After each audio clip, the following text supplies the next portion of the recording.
Hello and welcome to another episode of I Miss Book Club. I'm Veronica Reynolds, and with me today, as always, my lovely co-host Dana Munch. And today we're going to do Hello. something a little different, right, Dana? We are. So instead of talking about an individual book today, we're going to talk about Nancy Pearl's Four Doors to Reading. And if you don't know who Nancy Pearl is, you're probably not a librarian. Nancy Pearl is kind of like a librarian superhero. She was the former executive director of the Washington Center for the Book at the Seattle Public Library. And she has a prolific reading career and is basically a professional reader's advisory guru. She can match anyone with a book. She's spoken at every major library convention you can imagine. She's won numerous awards for her publications, including her own books about books.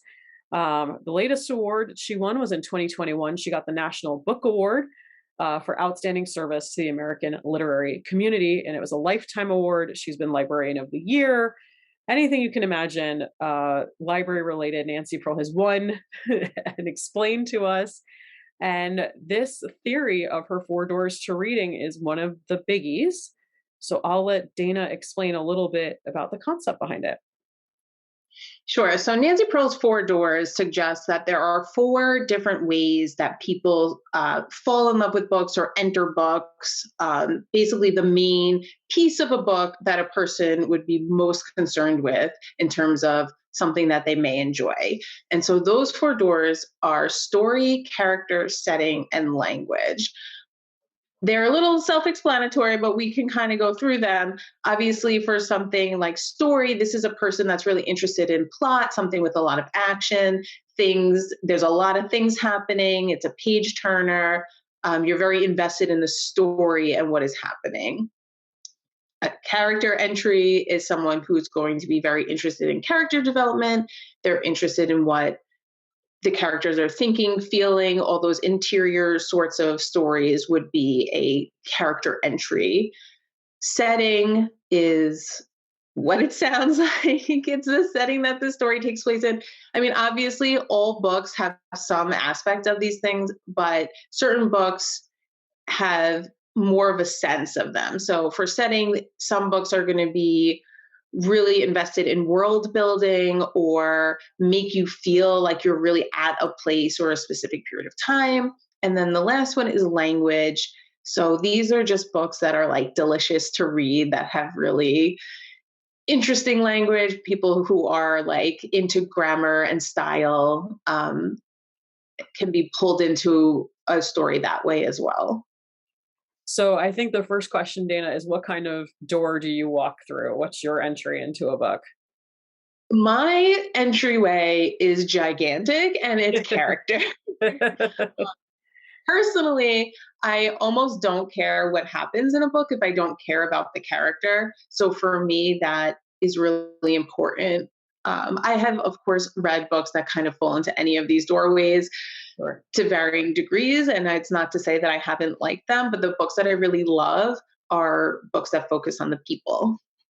So what's an example? What's a character-driven book that you really love? Sure. So a book that I always say that I like what I call plotless fiction, which is like I'm reading it, I'm enjoying it. I can't really tell you what it's about. Like things are happening, but it's really more about the character. And one book that I read that is like this is called The Idiot by Leif Batuman. I don't know if I'm saying that right. And this is a book that takes place in the year 1995, and it's about this young woman who is a freshman in college. And basically, the entire book is her like bumbling through freshman year, exchanging emails with another classmate that she doesn't really talk to in real life. And then they both wind up in Europe, and it's sort of about the relationship that they develop. But there is just so much interior content about what the protagonist is thinking and feeling and her ideas about the things that she's learning and like, you know, they're all a little bit self-centered because she's a freshman in college and like I loved this book, but it's very difficult to even tell you what happens because the plot is so not the point. You know, you're saying that it makes me think, so for One Town, One Book this year, we read Remains of the Day by Ishiguro. And that is a very interior character driven book. And I think people definitely responded to it based on whether they were like people who liked a character driven book or not.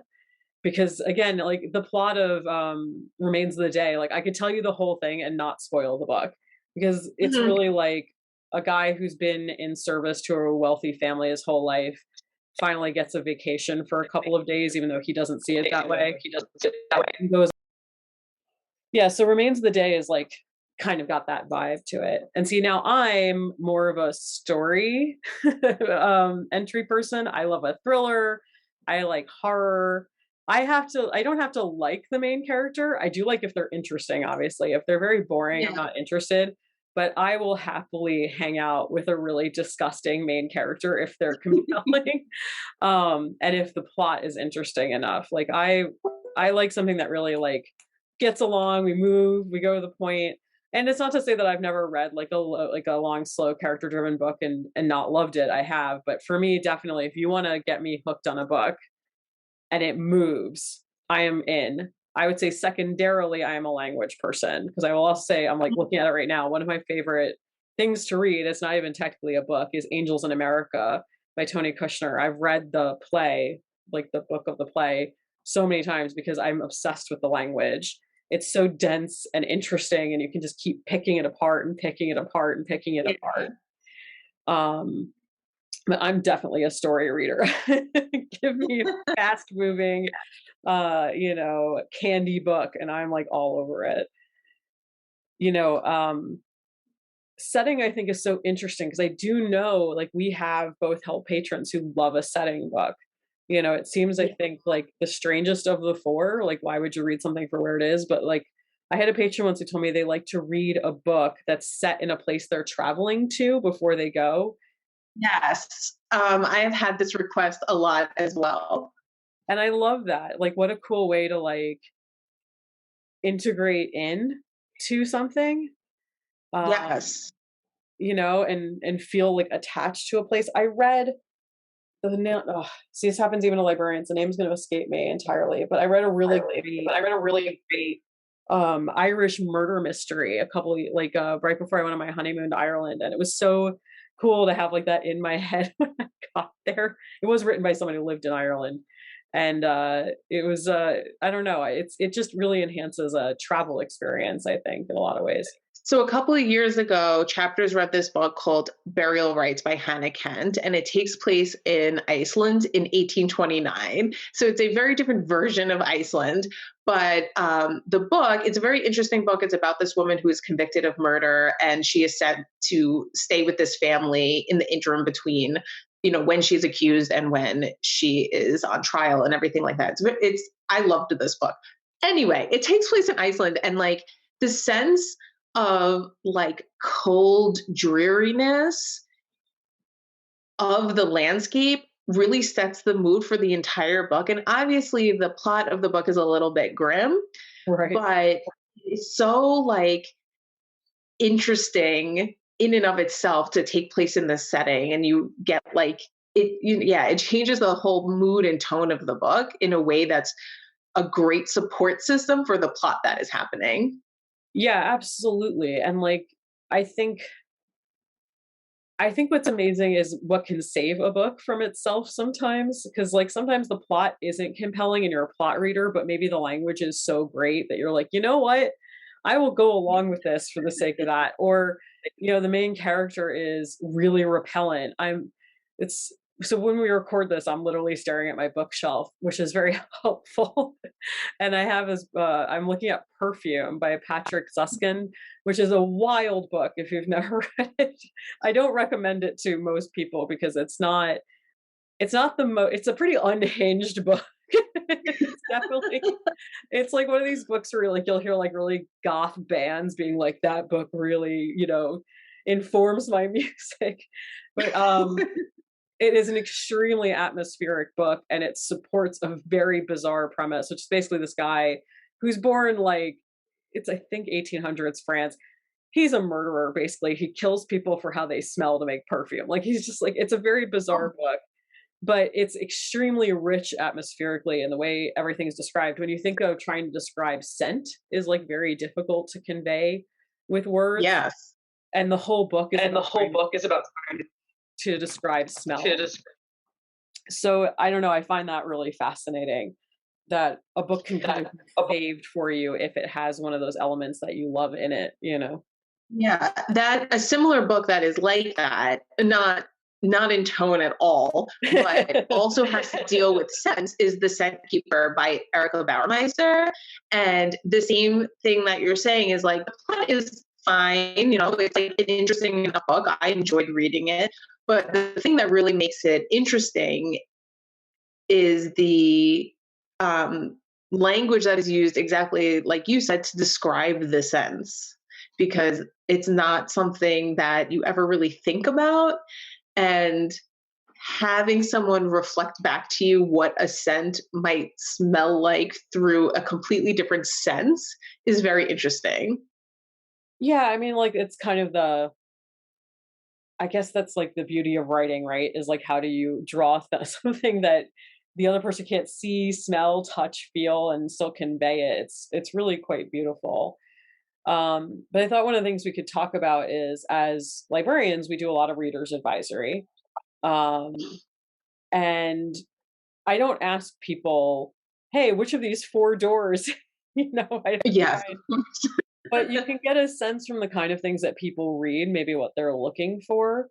So I thought it'd be worthwhile to like go through these four and say like, "Hey, if this is how you think you enter stories, these are some things that you might like." Not even specific titles, but maybe the vibe. I guess. Sure. Yeah. Because I'm thinking like, so story, which is kind of my element. Like I always think of story people as wanting something that moves swiftly. Um, Yes. these are people who come in, and I always think they might ask for David Baldacci and oh gosh, what's his name? Pillars of the Earth. They're not necessarily short books, they're just quick movers. They've got a lot happening. I know it's gonna bother you too, right? I gotta look it up. Oh, Ken Follett. Yeah, Ken Follett. Which he writes enormous books, but they're very like page turn kind of books. I think of plot people as page turn people. Like you really want to be like, all right, what's next? Compel me to read, cliffhanger kind of books. And I always think of mysteries as can be so plot driven. Obviously there's very character driven mysteries too, but um, I like the Mallory Oracle books. There's so many of these books that are like mystery kind of books that I think really do well with that. Yeah. Like I also think stuff like Ruth Ware or like other things that are like thriller-y where things are happening. Obviously something happens in books all the time, but there's just some that it's like that's really the point of the book is some like you said, like something that is compelling and that like propels you through the book on the back of a story kind of thing. And you can have that in romance too. I was thinking about the Pink Carnation series by Laura Willig. She it's a little bit of an older series now. It was new when I started working as a librarian, but Laura Willig wrote these books, and they are basically spin-offs of no, the Scarlet Pimpernel. There we go. Got there. So Scarlet Pimpernel obviously was written about, I think well over 100 years ago, but it takes place in during the French Revolution, and she writes the Pink Carnation series as almost like a fan fiction of Scarlet Pimpernel. There's a female spy. There's a bunch of them. But those books move very fast because they're romance, but they're actually very plot driven romance, which I think is kind of unusual for romance books. I mean, obviously all Yeah. romance have plots, but they tend to be more concentrated on character. Um, and I think about those too. So it doesn't necessarily have to be, high adrenaline speed plots, because I think it's an intrigue driven. Yeah. And then character. Gosh, so many things are character based, right? Yeah, I almost feel like maybe this is wrong. I was gonna say I feel like most books are character driven, but that is probably false. And I think it's just a major bias that I have the books that I read. Um, but I obviously in any book you're gonna have some insight into why a character is doing something, but I think you get a lot more internal stuff in sort of these like, I don't know. I'm thinking about like Kristen Hanna has a lot of character driven stuff, or like William Kent Kruger too, who's an author that I really like. His stuff is very character driven as well, but it also has pretty good plot. So it's sort of like this mishmash. I think a lot of people care about who they're reading about. I know for some people, if there's a really dislikable character in the book, it off of it. I'm okay with a character that's not likable as long as they are interesting. You said this earlier, as long as they're interesting and I kind of like dig into what they're thinking about, what they're doing horrible things or making bad choices. That's enough to keep me going. But for some people that really spoils it. So that's also an interesting thing. I'm also thinking about, what is his name? Frederick Bachmann writes a lot of character-driven books, like A Man Called O, and he has The Rosie Project, which is The Rosie Project is Graham Simonson. That's a romance book, which is like a similar vibe that is very character-driven. But people who read that tend to like to see a little bit inside. Yeah, I would say like if you're looking at the Venn diagram of people who enter through plot and character, what comes to my mind is when you really like the protagonist of a long-running series. So I was thinking about the Spencer novels by Robert Parker, Poirot and Agatha Christie. Now, none of those are character-driven books in that, like, the mystery... I don't want to say that the characters don't contribute to the mystery, because obviously they do. But I think in, like, these long-running mystery series, often the culprit is more thinly drawn. They're not as complex. Like, they have a reason for doing what they're doing, and usually that reason has to be hidden from you so you don't guess it's them right from the beginning. Yeah. But on the other hand, you have this main, we'll call them the detective, even though, like, I think these days less and less often they're actually detectives. They're always like tertiary. They've got some mystery solving adjacent thing. I'm thinking of Linda Castilla, who wrote that long-running Amish mystery series, which I really love. And her protagonist is Kate Burkholder, who's an has left the Amish but come back as a cop and working in Amish country, solving crimes that often involve kind of going back. And Kate is an extremely compelling character, and obviously who she is moves the plot along. But I also don't think that, like, I would call those character-driven books necessarily. So I think that's like a really good thing, like Venn diagram. Another one of these types of books is Magpie Murders by Anthony Horowitz, which is another chapter's choice that we read a couple years ago. And the detective is Atticus Pound, and a lot of people in the group really liked him. And this Magpie Murders is the first in a series. So they were interested in reading the next one specifically because they liked that character. And so they're interested in seeing like what happens to him, but there's obviously a lot of other things happening in the book because it is a mystery. Yeah, that makes total sense to me. I think, like I said, maybe we should bring Nancy in at some point for those of you who don't know, Nancy Moskowitz is has a book club called Investigating Mysteries. She is our mystery guru. And I think there's so much to talk about. I would love to have Nancy on, I think, talk about an episode just about detectives and who her favorite detectives are. That would be great. Yeah. So I think we talked a little bit about our favorite books about settings. So do you want to talk about language? My favorite. So you can talk about language. Finger on, like, what is it about language that draws someone in? Because I think, like, this is in some ways the most ambiguous. Because when I say I like the language of something, and you say you like the language of something, we both speak English, but I think we may be talking about different things, right? Yeah, and like for me, like it doesn't play such a huge role in it. Like I like things that are a little bit more elevated, say, than something that would be seen as like a quick read. Like I do like something that you can sort of dig your teeth into and that have really like wonderful prose and things like that. But it's difficult for me to like pinpoint titles that include this because it's not something I actively seek out, I guess. Like if it just happens to happen in the book that I'm reading, then I am very happy to to see it. I feel like this is something you see a lot in like what would be called literary fiction, right? Like There's a where whole other episode, like pin that, like let's talk about what literary fiction is. and is another ambiguous term. Yeah, no, I think for me, I don't pick up a book because it's advertised as having great language. That's like, it's not a selling point for me. And yet I would tell you every book that I truly love, it's really a language thing. Like, Yeah. I first picked up Watership Down by Richard Adams when I was 14 years old. It's probably still one of my favorite books of all time. It's about rabbits, which does not make it sound super compelling, but it's about extremely complex and interesting rabbits. It's really a very complicated book. I would not recommend it to small children. That's not what it's for. But I think what I was even picking up at that age was the density of the language was really fascinating to me. The way that he breathes life into what should have been kind of a silly little story and instead becomes this like really intense mythology and kind of about who we listen to in times of crisis and how we should react to crisis. And I don't know, like I said, I won't pick up a book because of it, but I will certainly not put a book down because of it.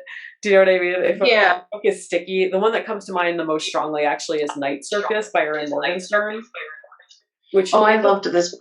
Right? So that's what everyone I talk to who's ever read this book says. They go, oh, I love this book. Even if you don't read fantasy and you have no interest in magic, if you want a book to me that purely is lovable because of language, like Night Circus, the whole time I felt like I had two chess pieces in my hand because the way she described things, it was so visceral. You could like feel it.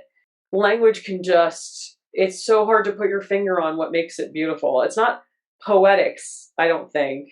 I like spare writers, but there's something about someone who can just evoke feeling. This idea of like, also that book, I would even argue that setting plays a huge piece of it too. Yeah, the characters are kind of like, they're cool, but the characters, because you don't stay with any one character for very long, it's hard to get too attached to like one person because it switches point of view really, really often. Yeah. You have such a sense of like what that world is like.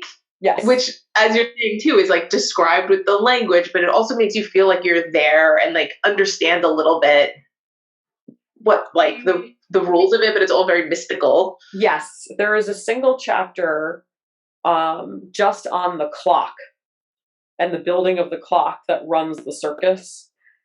And I think about that passage like all the time. I wish there was something more pinpoint, but I think the mistake is saying, oh, language is a literary fiction thing. Like I said, we have to blow apart the whole literary fiction thing anyway, but I think that's what makes great horror. Like I'm an itinerant horror. I read horror constantly. And to me, horror lives and dies by language. Gosh, what do you say about language? And like, I feel weird even singling books out because every book in this way is so different. Like the voice is so different. But I don't know. I think language is like what the rest of it's built on, right? It's one of these. I would agree. And just to, like toss another one into the ring, like the one that I was thinking about is A Constellation of Vital Phenomena by Anthony Mara. It's like this story that takes place in this rural village in Chechnya when this 8-year-old, her father is abducted by Russian forces, and she's sort of like taken in by like the local doctor. And so like there's obviously it's like set in a like warlike atmosphere, so there's a lot of that, but there's just so much emotion in it and what she's going through and what the doctor's going through and what the village is going through. And exactly what you're saying here is like the language is so important there to like really, there's a difference between just telling you something and then making you feel that that thing is happening. Yes, it is, I believe, the true magic of writing. You know what I mean? Like that's where whatever it is that separates the good from the great book and it's different for everybody, right? Like that's the Yeah. whole point that we're talking about. Everyone enters these books in different ways, but it's that magic tipping point from like, this is pretty good to, I'm going to tell everyone I know that they have to read Yeah, this. This book will truly. stick with me. It is part of my soul. I mean, you and I, maybe not at this exact moment in our lives, but obviously are pretty big readers. And when you've read a ton of books, how do you decide which ones you recommend and what stays with you? And I think sometimes it comes down to one or two lines in a book. Yeah. It'll be a single quote. There's a book I read, I'm looking at it on my shelf right now, years ago, and it starts off with the teacher slid her hypodermic needle of learning into Catcher in the Rye and drew out all of the fantastic elements. And look, What a line. knock on teachers. I love teachers, and I had some great English teachers myself. Obviously, I'm sitting here, so it worked out for me. But I think we all read that one book in high school, which would probably, if we read it at a different time of our lives, we would have liked. But because we had to dissect it and pull it apart for an English class, we're like, there is nothing in here for me. It has become a dry husk. That line, I think about it all the time. I think I read that book when I was 22 years old. It's not even a very good book, but that line is just like... Well, some things just stay with you that way. And even, when I'm thinking about stuff like poetry too, like that stuff just gets in your skin and then it just lives with you. Oh God, Karen Ostertag just did the National Poetry Month. She collects our poetry collection at our library.